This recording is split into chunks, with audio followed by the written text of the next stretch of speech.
Hi friends, welcome back to our channel. இன்றைக்கி நம்ம என்ன வீடியோ பார்க்க போகிறோம்னா, விப்பிங் க்ரீம் எப்படி பர்ஃபெக்டாக பீட் பண்ணுறதுன்னு சொல்லிட்டு எக்ஸ்பிளைன் பண்ணியிருக்கேன். பிகினர்ஸ்க்கு எல்லாருக்குமே சில டவுட்ஸ்லாம் இருக்கும். அந்த டவுட்ஸ்லாம் கிளியர் பண்ணுற மாதிரி சில டிப்ஸ் அண்ட் ட்ரிக்ஸ்லாம் எக்ஸ்பிளைன் பண்ணியிருக்கேன். ஸோ வீடியோ ஸ்கிப் பண்ணாமல் லாஸ்ட் வரைக்கும் பாருங்கள். நான் என்ன விப் க்ரீம் யூஸ் பண்ணுறேன்னா, ப்ரோபோலைட்டோட எக்கோ ட்ராப் யூஸ் பண்ணுறேன். இது ரொம்பவே நல்லாயிருக்கும்.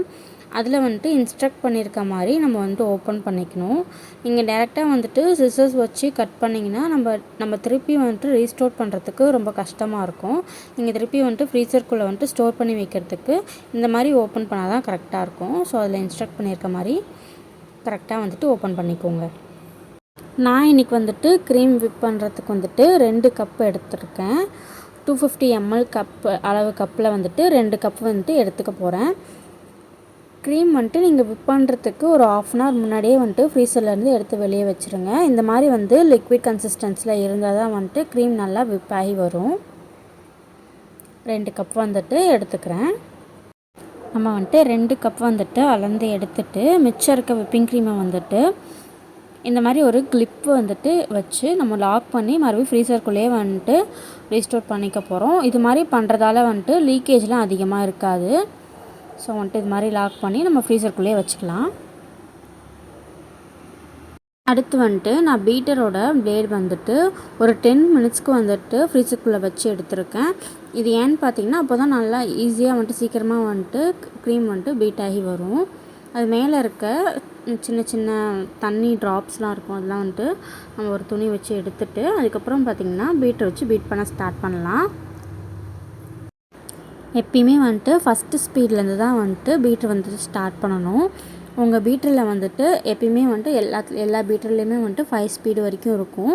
நீங்கள் ஒரு ஸ்பீடுமே 1 minute மீட் பண்ணி எடுத்துக்கணும். ஃபஸ்ட்டு ஸ்பீடில் வச்சு நான் ஒரு 1 minute பீட் பண்ணி எடுத்துக்கிறேன். அதுக்கப்புறம் நம்ம பீட்டரை ஸ்டாப் பண்ணாமலே செகண்ட் ஸ்பீட் வச்சுட்டு நம்ம அகைன் 1 minute பீட் பண்ணி எடுத்துக்க போகிறோம்.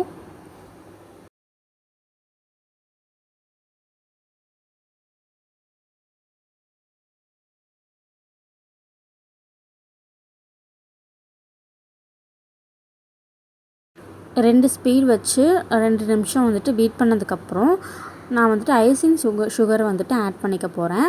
இது எந்த அளவில் வேணால் 1 கப் விப்பிங் க்ரீமுக்கு 1/4 கப் ஐசிங் சுகரை நீங்கள் ஆட் பண்ணணும். அதை ஆட் பண்ணி நம்ம எந்த ஸ்பீட்லேருந்து முடித்தோமோ அந்த ஸ்பீட்லேருந்து தான் ஸ்டார்ட் பண்ணணும். இப்போ செகண்ட் ஸ்பீடோடு நீங்கள் முடிச்சிங்கன்னா 3rd ஸ்பீட்லேருந்து ஸ்டார்ட் பண்ணிக்கலாம். எல்லா விப்பிங் க்ரீம்லேயுமே சுகர் கொஞ்சம் கம்மியாக தான் இருக்கும். உங்கள் விப்பிங் க்ரீமில் எவ்வளோ கம்மியாக இருக்குன்றதை பொறுத்து நீங்கள் சுகர் ஆட் பண்ணிக்கோங்க. நான் இந்த விப்பிங் க்ரீமுக்கு 1 கப்புக்கு 1/4 கப் ஐசிங் சுகர் கரெக்டாக இருக்கும்.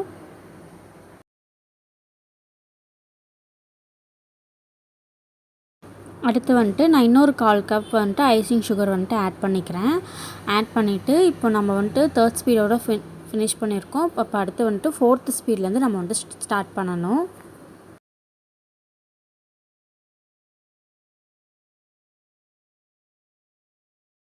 என்னோடய பீட்டில் 7 ஸ்பீட் வரைக்கும் இருக்குது. நான் 7 ஸ்பீட் வரைக்கும் பீட் பண்ணி முடிச்சுட்டு பார்த்தா இந்த மாதிரி ஒரு ஸ்டிக் பீட்ஸ் வந்த மாதிரி இருக்குது. இது எப்படி பர்ஃபெக்டாக பீட் ஆகி வந்திருக்குன்னு செக் பண்ணுறதுன்னா, ஒரு ஸ்பூன் வச்சு இது மாதிரி எடுத்து நம்ம கீழே தட்டி பார்த்தா ஈஸியாக விழுந்துடுச்சுன்னா இன்னும் பீட் ஆகலை, இன்னும் கூட கொஞ்சம் பீட் ஆகணும்னு அர்த்தம்.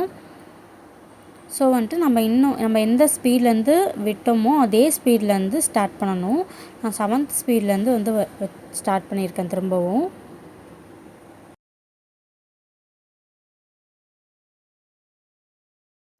இப்போ பாருங்கள், இப்போ நான் அகைன் ஒரு ஸ்பேட்சுலா வச்சு செக் பண்ணுறேன். திரும்பவும் ஆனால் கீழே விழுந்துடுது. ஸோ இன்னும் கூட நம்ம கொஞ்சம் பீட் பண்ணி எடுக்கணும். அகைன் நான் பீட் பண்ணிவிட்டு இப்போ செக் பண்ணி காட்டுறேன் பாருங்கள். இப்போ எப்படி ஸ்பேச்சுலாலேருந்து விழாமலே இருக்குது பாருங்கள். எப்படி பர்ஃபெக்டாக வந்திருக்குன்னு பாருங்கள். இதுதான் பர்ஃபெக்டான கன்சிஸ்டன்சி. நீங்கள் உடனே ஐசிங் பண்ண போகிறீங்கன்னா ஓகே. அப்படி இல்லை நான் கொஞ்ச நேரத்துக்கு அப்புறம் ஐசிங் பண்ண போகிறீங்கன்னா நீங்கள் கிளிங் ரேப் வச்சு நல்லா கவர் பண்ணிவிட்டு ஃப்ரிட்ஜுக்குள்ளே ப்ளேஸ் பண்ணிக்கோங்க. இப்போ பாருங்கள் எந்தளவுக்கு பர்ஃபெக்டாக வந்திருக்குன்னா, நான் இந்த பவுலை வந்துட்டு திருப்பி கவுத்தினாலும் வந்துட்டு கீழே விழலை. அவ்வளோதான் ஃப்ரெண்ட்ஸ், இந்த வீடியோ உங்களுக்கு பிடிச்சிருக்குன்னு நினைக்கிறேன். ஸோ மறக்காமல் வந்துட்டு நம்ம சேனல் வந்துட்டு சப்ஸ்கிரைப் பண்ணிக்கோங்க, லைக் பண்ணுங்கள், ஷேர் பண்ணுங்கள். அந்த மேலே தெரியுற பெல் பட்டனும் கிளிக் பண்ணிக்கோங்க. பாய், நெக்ஸ்ட் வீடியோவில் பார்க்கலாம்.